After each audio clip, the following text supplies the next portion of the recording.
Salut à tous les amis, on se retrouve aujourd'hui pour une nouvelle vidéo. On va parler un petit peu des dernières 12 heures avec l'élimination du Barça contre l'Atlético. Élimination qui a été mal vécue, on va en parler, on va revenir un petit peu sur l'état d'esprit de tout le monde, un petit peu mon avis sur les modifications à faire, ce que j'en pense aussi.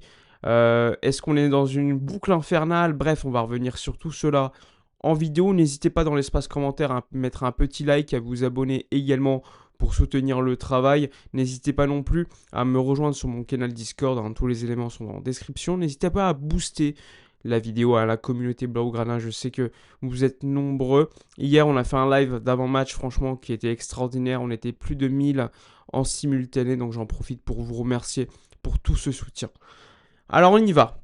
On débute. Évidemment, élimination du Barça après une victoire, hein, quand même, hier, sur le score de 2-1. Tu joues encore une fois à 10 pendant, allez, une quinzaine de minutes, sachant que Eric, il prend le rouge à la 80e. Mais c'est pas ça qui m'intéresse, parce que on l'a vu, on a tous vu le match, on sait que le Barça méritait beaucoup mieux. On sait que le Barça, une nouvelle fois en Ligue des Champions, tombe avec les armes à la main, mais c'est pas ce qui m'intéresse. Ce qui m'intéresse, c'est de voir analyser un petit peu la boucle un petit peu dans laquelle on est en tant que supporter Blaugrana. C'est bien beau, hein, encore une fois, de dire que le Barça perd, on va dire, en jouant bien, en étant encore une fois très naïf, en ne dépendant pas de soi-même à 100%, parce que oui, il y a eu des décisions d'arbitrage qui n'ont pas été favorables. Certes, ça peut exister en Ligue des Champions, même s'il y en a eu sur le match aller et le match retour. Malheureusement, j'ai l'impression que le Barça arrive lors de certains moments, détail un petit peu important, bah ça tourne de l'autre côté. Est-ce que c'est inhérent, on va dire, au fait que le Barça, dans son jeu, on va dire, tellement offensif que défensivement, les défenseurs ont beaucoup moins droit à l'erreur, hein, parce que systématiquement, ils sont dans une situation d'urgence au niveau défensif. Il n'y a pas de soutien, on va dire. Hein, Eric Garcia, il est dans une situation, soit il laisse Sorloth partir et potentiellement marquer, soit il prend un petit rouge, soit il fait une petite faute et éventuellement l'arbitrage considère que c'est pas rouge. Franchement, on est dans une situation, souvent ça se joue à la microseconde, et je suis pas sûr qu'on ait les défenseurs aujourd'hui pour gérer de telles situations. Attention, ça ne veut pas dire que nos défenseurs ne sont pas suffisamment bons, loin de là. J'estime qu'un Eric Garcia, par exemple, avant le rouge, il te fait un grand match, par exemple. Et c'est un joueur qui, cette saison, est dans la continuité de ce qu'on a vu, qui a beaucoup progressé. Koubarsi, c'est pareil. Koubarsi avait très mal débuté la saison. Finalement, il est arrivé dans une situation où il était plutôt très bon sur quelques mois. Puis ensuite, il arrive la séquence où il prend le rouge, qui, pour moi, est encore très sévère, parce que j'estime que Giuliano Simeone à l'aller n'avait pas le ballon en contrôle. Mais bon, au final, c'est quand même 2 cartons rouges qui te permettent pas de pouvoir jouer, on va dire, de manière confortable sur le match aller-retour. Et limite, bah, peut-être que le rouge à l'aller te tue tout simplement la qualification. Au retour, ok, il reste 10-15 minutes, tu es à l'extérieur, mais je pense que le résultat était déjà fait. Moi, ce qui m'intéresse, c'est d'analyser les modifications qu'il faut faire. Parce que je pense que si tu recrutes un top défenseur central, on parle beaucoup de Bastoni en ce moment, est-ce que cette problématique existera? Bah oui, forcément, parce que Bastoni, même s'il est rapide, etc., il sera dans une urgence constante. Est-ce qu'il fera le rouge? Est-ce qu'il fera la faute, etc. On l'a vu avec l'Italie, avec Turpin encore une fois, au sifflet, lui aussi fait cette erreur. Parce que n'importe quel défenseur qui est dans une situation d'urgence, il a le choix. Soit il fait rouge en faisant faute, soit il laisse son attaquant partir. Évidemment, dans un match à Ligue des Champions où les buts à l'extérieur ne valent plus comme avant, tu dois laisser l'attaquant y aller. Mais tu es dans une situation où tu as le réflexe humain et tu as également la tête. Et souvent, les défenseurs centraux du Barça fonctionnent beaucoup plus avec le réflexe. On l'a vu avec Araujo, Eric Garcia plusieurs fois, Koubarsi aussi. Donc quand tu arrives dans un pattern où ça arrive, on va dire de manière régulière, eh bien forcément, il y a un problème beaucoup plus profond, et un problème qui est beaucoup plus structurel que tout simplement, on va dire, un problème lié, on va dire, à la malchance. Là, on parle beaucoup de malchance. Mais c'est pas de la malchance de prendre 2 cartons rouges sur 2 matchs aussi importants. C'est aussi parce que la structure est construite de cette manière. Alors, pour autant, moi, je ne pense pas qu'il faille tout jeter par la fenêtre au niveau Barça, parce que je vois sur les réseaux beaucoup de gens dire bah, c'est le jeu de flic qui veut ça, et il faut tout changer. Limite, j'envoie dire Flick, il faut qu'il parte. Non, non. On se rend pas compte de la chance qu'on a d'avoir Hansi Flick comme coach, parce que Flick, je le rappelle, lorsqu'il arrive, on est dans une situation d'échec à Barcelone. Il n'a pas beaucoup de recrues. Je le rappelle, 27 millions d'euros dépensés l'été dernier. Et lors du premier été où il arrive, on se rappelle quand même du mercato qu'on avait eu aussi ou pas. C'est quand même assez dingue de montrer ce qu'il a pu faire avec cette équipe. Ça ne veut pas dire qu'on a que des nullards dans l'équipe, hein, loin de là. On a un effectif qui a grandi, qui est très qualitatif, qui est au-dessus de l'Atlético sur le papier pour moi. C'est pour ça que je trouve que c'est un échec. Parce que sur les 2 années sous Hansi Flick, tu sors en demi-finale de LDC contre l'Inter, où pour moi c'est du 50-50 au minima. Et hier, tu sors contre l'Atlético, où pour moi tu es supérieur. C'est 2 fois. À la rigueur, tu sautes parce que l'adversaire est meilleur que toi. Bah, tu te dis, bon, bah ça arrive, hein, ils sont meilleurs que nous, et voilà, quoi, même si on est dégoûté. Mais quand tu sors avec le jeu que tu as montré, la manière dont tu es sorti l'année dernière en prolongation, alors que tu avais la qualif à 2-3 minutes de jeu restant, et que ce soit hier, là, tu sors sur une situation où, voilà, quoi, tu es supérieur à l'adversaire, mais tu te fais punir à chaque fois qu'il y a une contre-attaque, bah, c'est pas la même chose. Tu es encore plus déçu parce que tu estimes que tu valais mieux. Évidemment que le temps va réparer cela. On a vécu quand même le Bayern, on a vécu Liverpool, on a vécu d'autres choses. Mais c'est différent parce que contre Liverpool, par exemple, on était hyper dégoûté parce qu'on espérait et je pense qu'on pouvait gagner la Ligue des Champions. Mais quand tu sautes contre le Bayern 8-2, bah t'es déçu parce que tu te fais afficher en Mondiovision. Mais en soi, tu te dis, on méritait pas mieux, quoi. On était nuls. Là, c'est différent parce que tu estimes que tu méritais beaucoup mieux et je pense qu'il y avait la place pour aller au bout parce que Arsenal, c'est pas non plus un. Même s'ils sont dans une situation compliquée en ce moment, je pense qu'il y avait la place et c'est une équipe qui joue différemment, très similaire à Barcelone. Donc c'est en ce sens que on est tous déçus aussi parce que je pense qu'on a l'effectif pour aller au bout. Alors évidemment, on n'est pas la meilleure équipe d'Europe, je pense. Loin de là, je vois des Bayern, je vois des PSG, etc. Pour autant, je pense qu'on fait au moins partie du top 5.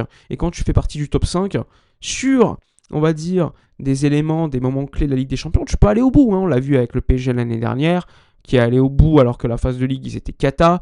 Et tout peut arriver en Ligue des Champions. Donc, en ce sens, c'est pour ça aussi qu'on est déçu. De l'autre côté, on se rend compte aussi qu'il y a eu des absences l'année dernière contre l'Inter. Il y a eu des absences aussi. Lewandowski, Baldé, par exemple, qui étaient quand même des joueurs importants à ce moment-là. Cette année, je trouve que les absences étaient encore plus importantes et de plus longue durée. Rafinha, sur la saison, on le perd beaucoup. On le perd sur le match aller, sur le match retour. Lewandowski est en déclin et il n'a pas joué, on va dire, plus d'1 heure sur les 2 matchs. Mais c'est mérité, hein, on va pas se mentir. Mais par rapport à l'année dernière, lorsqu'on va en demi, bah, il est présent en quart. Robert Lewandowski marque. Je crois qu'il marque au Spotify Camp Nou, à Montjuic, pardon, contre Dortmund lors du 4-0. C'est un joueur qui est important. Et quand tu as 2 membres du trio de l'année dernière qui n'est pas là, on responsabilise à mort Rafinha, qui hier a été accompagné par un bon Ferran. Et ça, il faut l'admettre.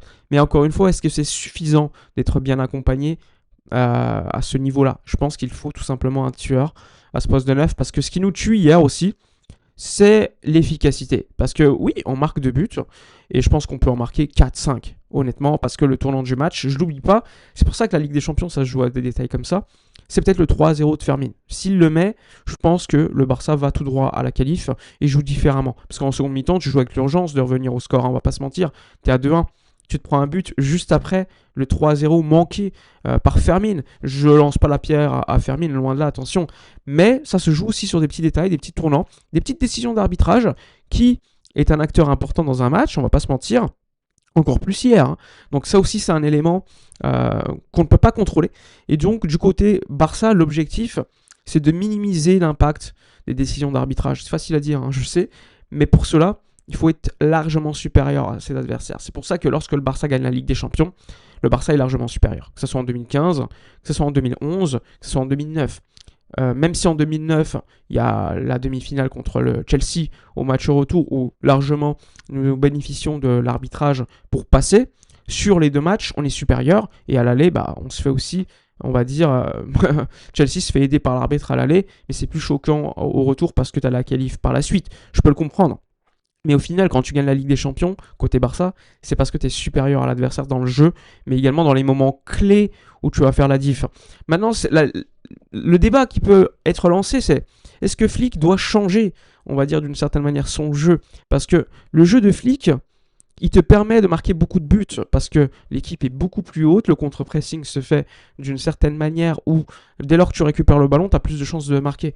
Lui, il mise sur l'efficacité offensive plutôt que l'efficacité défensive parce qu'il se dit on va marquer beaucoup plus de buts qu'on va en encaisser. Ça peut exister sur une ou deux actions où le pressing n'est pas bien fait et on prend un but. Ok, c'est pas grave.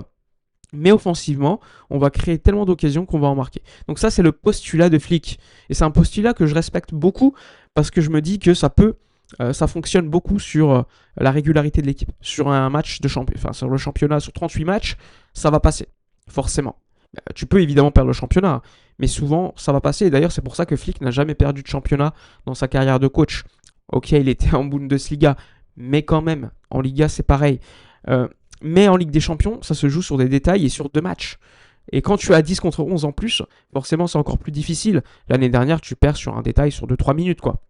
Alors, est-ce qu'il faut changer? Moi, je pense qu'il faut changer de manière légère, pas forcément complètement abandonner cette philosophie. Je pense que le jeu de Flick doit continuer à être offensif comme ça l'est. Maintenant, sur certains moments clés, il faut savoir accepter de défendre, de jouer beaucoup plus bas. C'est déjà un discours que je tenais l'année dernière de toute façon. Et souvent on le dit, les mêmes mots vont entraîner les mêmes conséquences. Et l'année dernière, après le match contre l'Inter, on le disait. Tu vois Koubarsi contre l'Inter, alors que tu mènes 3-2, qui monte comme un fou offensivement. Non, il ne faut pas faire ça. Tu baisses le bloc, tu défends, et tu essaies de tenir, tu essaies de souffrir. Et nous, ok, il y a beaucoup de jeunes joueurs, mais Flick doit aussi accepter par moment, dans une phase à 90 minutes x 2 en Ligue des Champions, tu ne peux pas dominer complètement ton adversaire pendant tout le match. C'est impossible. Sur certains moments, tu vas être inférieur parce que tu es en Ligue des Champions. En Liga, ça va passer, parce qu'en Liga, tu es supérieur à tes adversaires globalement. Mais en LDC, les adversaires, au moins pendant 30-40 minutes sur 180 minutes, ils vont pouvoir te mettre en difficulté. Et donc, dans ces moments-là, tu dois savoir aussi défendre. C'est pour ça que le Barça, dans les gros matchs de Ligue des Champions face à des gros adversaires, cette saison, eh bien, on l'a vu, a pu perdre des matchs. Contre Chelsea, on est à 10 contre 11. Donc c'est un pattern, c'est pas quelque chose, on va dire, qu'on découvre. Alors c'est pas une faute similaire, celle d'Araujo lors du match contre Chelsea. Mais au final, tu mets tes défenseurs dans l'urgence constante. Et forcément, ils peuvent faire des erreurs parce que ça reste des joueurs, on va dire, qui n'ont pas encore cette compréhension du jeu dans leur totalité parce qu'ils sont jeunes, ou soit parce que tout simplement, ils n'ont pas la qualité suffisante pour comprendre cela. C'est pour cela que j'explique beaucoup qu'il faut rester derrière Hansi Flick à 100%. Pour autant, il faut toujours garder cette autocritique et cette volonté d'évoluer parce que je pense qu'en Ligue des Champions, pour aller au bout, il faut aussi changer et avoir un Barça qui soit capable d'être, on va dire, variable. C'est-à-dire que par moment, tu défends, tu acceptes que l'adversaire te met dans une situation compliquée pendant 15-20 minutes, ça peut arriver, tu es dans un temps faible, tu défends.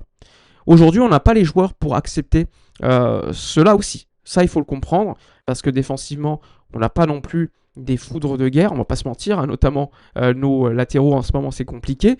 Les défenseurs centraux, je pense que Eric Garcia, lui, est capable de bien défendre lorsque tu le mets dans un bloc bas ou un bloc médian.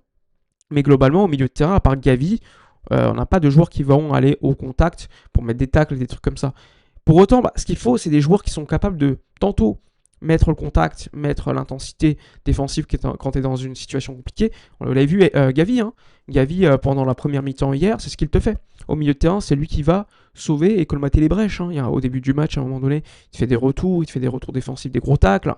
Donc Gavi, il peut le faire parce qu'il est tantôt capable de jouer défensivement comme un dingue et offensivement, il a quand même de la qualité pour sortir les ballons, pour être créatif. Alors, c'est pas la création d'un Pedri ou d'un Olmo par exemple, mais il a ces deux facettes. Et l'objectif, c'est d'avoir des joueurs qui peuvent, sur certaines phases de jeu, accepter et pouvoir défendre à ce niveau-là. Maintenant, c'est pour cela que le mercato, à mon avis, sera capital pour le Barça cet été. Alors forcément, on s'attend toujours à un grand mercato côté Barça, parce que je le rappelle, il était budgété une arrivée en quart, donc le budget a été respecté, on aurait pu espérer un an demi pour avoir un meilleur revenu Ligue des Champions, pour autant ça a été respecté. Maintenant il faudra voir au niveau ticketing, au niveau des autres phases, comment ça a été géré, mais l'objectif, encore une fois, c'est d'arriver au mercato avec des capacités financières, de renforcer cet effectif et de colmater les brèches, et surtout remplacer des joueurs qui, à mon avis, n'ont plus le niveau pour être dans cet effectif. Je pense que Lewandowski est arrivé à la fin de son passage barcelonais. Ferran, on pourra en parler, parce que Ferran reste un jeune joueur. On peut dire ce qu'on veut, un joueur d'effectif à mon avis, pas un titulaire, je le répète plusieurs fois, mais hier il a fait un grand match. Mais on n'oublie pas que pendant quelques mois ça a été très compliqué pour lui. Il est sur la saison à plus de 20 buts quand même, c'est quand même quelque chose d'important, mais c'est aussi parce qu'il a eu un temps de jeu considérable au début de la saison. Maintenant, est-ce que ça suffit pour être titulaire? Non, clairement. Mais le garder dans l'effectif, on peut se poser la question. Je sais que des gens, la majorité même, est plutôt contre cette opinion, mais je pense que c'est une opinion qu'il faudra avoir, parce que tu ne peux pas avoir deux numéros 9, que ce soit Lewandowski et Ferran, qui partent en même temps l'été, en un seul été. Je pense qu'il faut avoir un mec qui arrive, qui remplace Lewandowski, parce que pour moi, le garder une saison de plus n'aurait pas beaucoup de sens, surtout vu le niveau qu'il a et son âge. Et il peut marquer un but comme il l'a fait en Liga, etc. Pas de problème. Mais c'est un joueur qui, pour moi, n'aura aucun impact en sortie de banc. Pour moi, je préférerais avoir un top 9 et peut-être garder Ferran. Mais on verra, évidemment, parce que on ne décide pas du côté de l'actualité Barça du mercato. Maintenant, comme je vous l'ai dit, il y aura un vrai sujet sur la défense. Sur l'ailier gauche, parce que Rashford a déçu pendant son intérim avec l'absence de Rafinha. J'attendais beaucoup plus de Rashford. Que ça soit au match aller, il doit marquer. Je pense qu'il doit marquer. Et hier, son entrée a été, on va dire, invisible, malheureusement. Je le sais, moi je l'ai déjà dit, Rashford c'est un joueur d'effectif. C'est pas un joueur qui mérite, on va dire, d'être titulaire dans un top club. Maintenant, il faudra se poser la question. Est-ce que c'est suffisant ou pas, compte tenu du coût annuel qu'il peut coûter, salaire plus amortissement. En vrai, c'est un sujet qu'on va avoir lors des prochaines vidéos. Moi, en tout cas, j'espère que cette vidéo vous aura servi quand même un petit peu. Non pas à faire le deuil, parce que voilà, ça reste du foot, on va pas se mentir. Mais bon, c'est aussi important d'en parler, de discuter un petit peu de comment vous avez vu le match, vos sentiments, et surtout comment on voit les prochains jours, prochaines semaines, prochains mois, avec encore une fois, dans cette conquête à la Ligue des Champions qui chaque année est plus en plus difficile. Et même si on s'y rapproche, on travaille beaucoup mieux qu'il y a quelques années, on reste encore, on va dire, un petit peu loin. Et le Barça doit passer ce fameux step pour aller miser le titre, le Graal, on va dire, entre guillemets, en Europe. Voilà pour la vidéo de la journée. N'hésitez pas dans l'espace commentaire à donner votre avis, à liker, à commenter, à partager. Et puis nous, on se retrouve peut-être ce soir en avant-match de la Ligue des Champions sur Twitch et sur YouTube. N'hésitez pas à mettre un petit like, à vous abonner, à commenter, partager. Moi, je vous souhaite une excellente journée malgré tout. Ciao.